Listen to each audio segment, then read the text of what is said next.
What up, y'all? This your boy Ace here, and welcome to Afternoons Delight. So I'm gonna try to get this below 15. Great American Bash is about to start. I'm about to start putting up the polls, y'all. I just, I enjoyed my Saturday, man. I was out today. Just rested up, man, and I unfortunately I skipped like Impact, SmackDown, both AEW weekend shows, Rampage and Collision, man.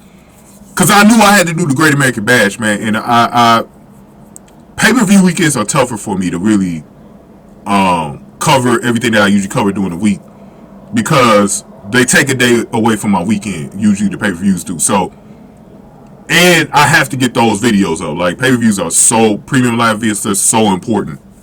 So I try to get those up. But tonight we got a big match with Blair Davenport and Roxanne Perez. I'm about to say Cora Jade. And I love where this feud has gone.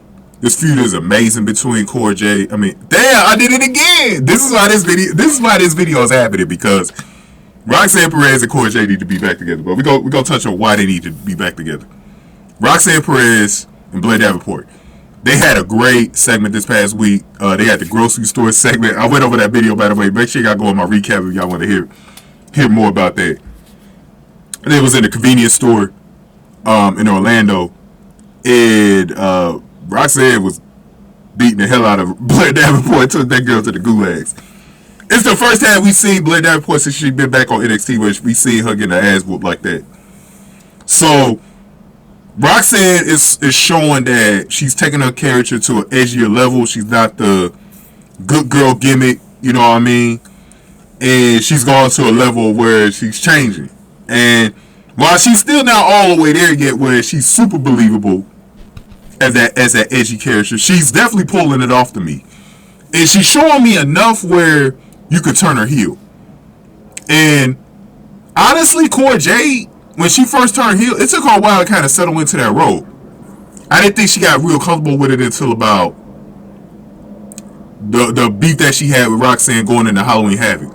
Like right around that time, I started to notice like her character got better every month after that. Don went through the same thing last year. Everybody got to learn the ropes. You know what I mean? Like everyone's got to learn that. You know, not everybody just got this instant charisma, and they're there. You know, I will either say LA Knight. I think he's starting to find his gear. He had a lot of it as Eli Drake, but I don't think it was never at that level to get himself over with the fans to connect that way, like he has done with LA Knight. You know what I mean? So everybody needs time to like get their charisma up and get their personality up on the mic and be really good at it. You know, we got to give everybody time. It can't be so harsh to everybody being like, nah, they ain't never gonna find it. You know what I mean? Everybody can find it. I've seen some of the weakest people on the mic find it, bro. Some of those boyiest people. I would even say like Chris Benoit throughout his career was finding it. You know, Chavo Guerrero, you know, back in the day, I thought he found it at some point. It just takes time. You need to put dudes on the mic more often to get them comfortable in the ring.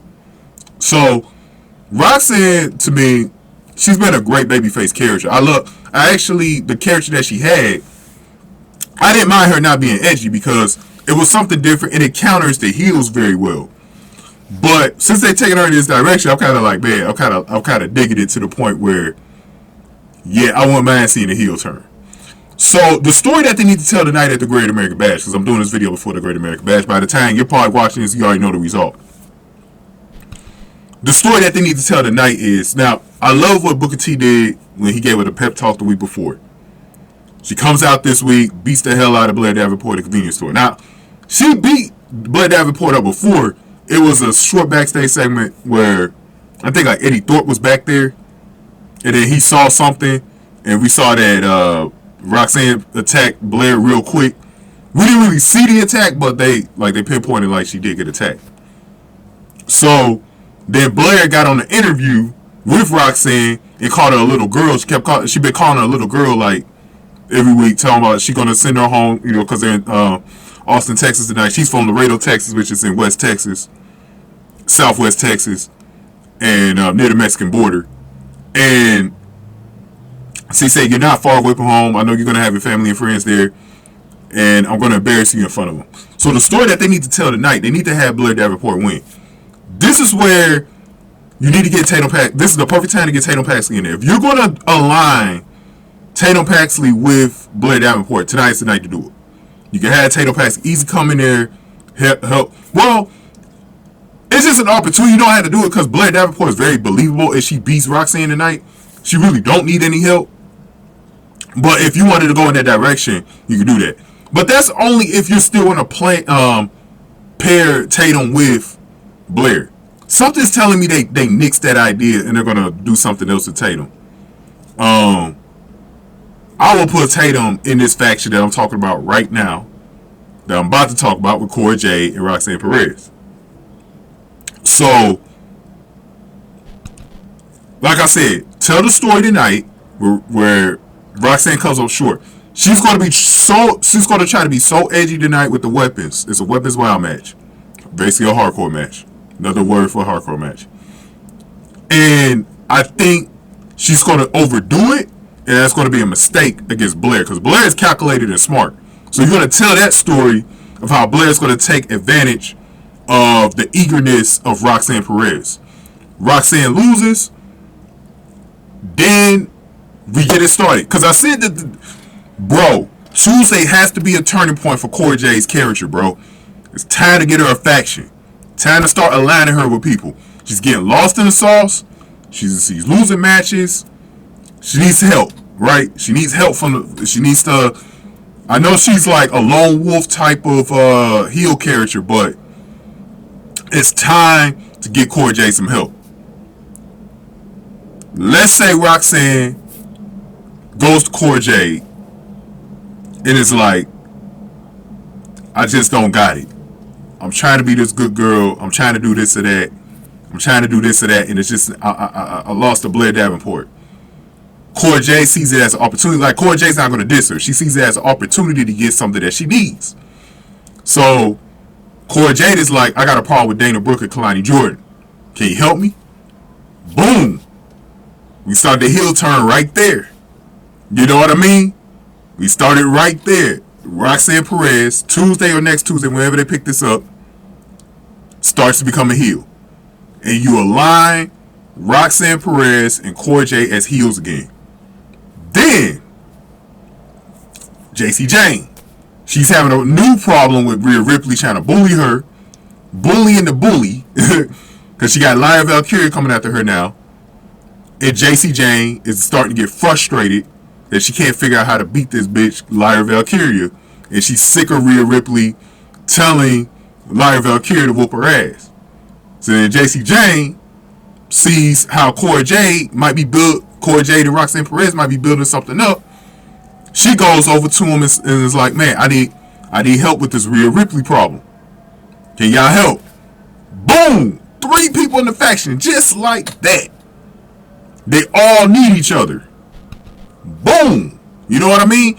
I just did a video. My last video was just with Kiana James and Scripps and Nima and Price. Bronco Nima and Lucian Price. If they don't put Kiana James in that group, but they do change her gimmick to the street thug character that Gigi Dolan just exposed. Kiana James goes to JC Jane, and it's like, you know this heifer, Gigi Dolan. JC Jane tells Kiana James, bro, you need to go back to that character if you want to beat Gigi Dolan. You know what I mean?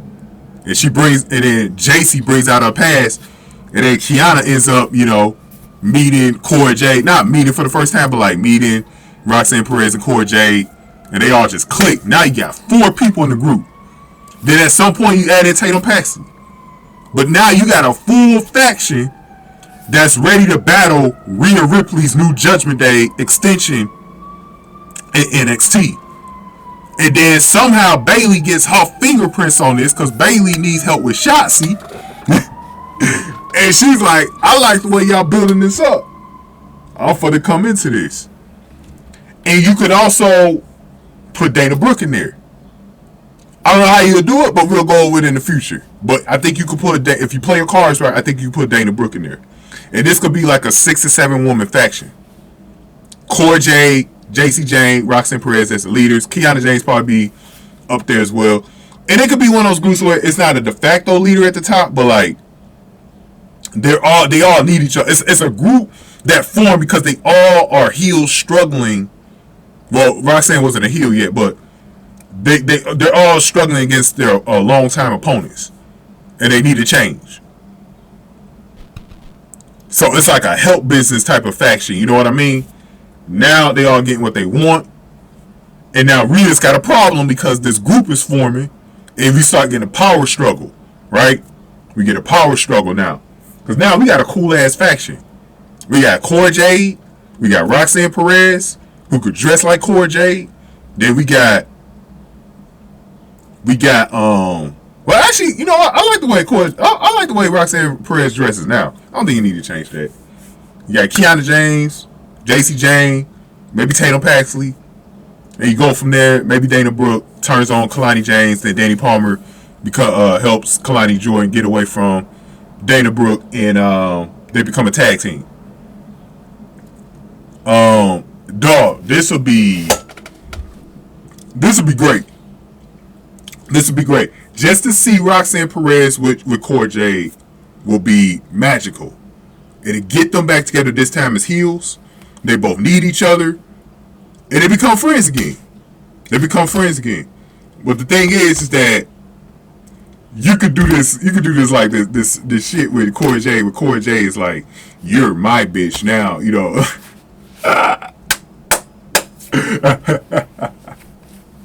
You know, and Roxanne is so desperate, you know, she's gonna listen to Cora Jade and JC Jane, and JC Jane and Cora Jade are gonna get their way with Roxanne Perez. They're gonna take advantage of her eagerness to battle Blair Davenport, who's now going to be recruited by at this point, she's going to be recruited by Rhea Ripley.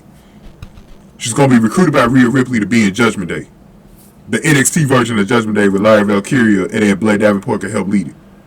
So, and then you can build up. Like I said, you can put Ava in that group. I still think you can put Tatum Paxley over there, but we'll see what they do with that. But yeah, now you got a power struggle. But Cora Jade, JC Jane, Roxanne Perez group, they got the numbers. They got about 6 or 7 people in any given week. And really, they go back to the essence of what Damage Control was supposed to be. That's controlling the locker room. And so, that's why Bayley is like, I gotta go get those girls down to NXT. Bayley goes down to Orlando one week, and it's like, bro, I need y'all to help me with the Shotzi problem. I got something in it for y'all. I could probably help get some of y'all to the main roster within a year. You know what I'm saying? You know, something in it for them. You know, but we'll talk more about it, man. Let's go to the poll that I did, and y'all can still vote in this poll, man. And it was basically what y'all think Cora Jade's best fit is. Is it going to Judgment Day? Because I'm going to do a Rhea Ripley recruiting video too, man. I did one last week, but I need to update it. So I'm not gonna release that. And I think it was too long too. Cora Jade with Roxanne Perez. This got the second most votes. A lot of y'all was liking this. 1,000 votes, by the way. 70 likes. Thank y'all for voting in this one. And then y'all see the rest of the results right here. I was just, like I said, I would do that with Roxanne Perez and JC Jane and put them all in the same group. Dude, they would be so dangerous all in the same group like that. They would. It'd be overpowering. Then if you put Kiana James in there too, they'd be overpowering. Like, and I'm talking about the street thug version of Kiana James. That's gonna be a different Kiana James. That's gonna be a petty ass Kiana James. That's why I'm liking it. And you just have everything that you need, man. You know. But yeah, let me wrap this up, man, because Great American Bash about to come on, man. Enjoy the show. I'm gonna start putting up the polls in a little bit. Some of the matches might have already happened by the time I put some of these polls up. But enjoy the show. Let me know y'all thoughts about this. If y'all got any ideas to expand upon with this idea with putting Cora Jade back with Roxanne Perez as heels, let me know, man. But going ahead and get this video a like, share, subscribe, y'all. Hopefully I can get these up, and then I'm gonna get my recaps up later tonight. And I'll probably put the rest up by tomorrow before Raw, or hopefully by tomorrow night. Thank y'all for watching. After News to Light. Get this video a like, share, subscribe. Thank y'all for watching. After News to Light.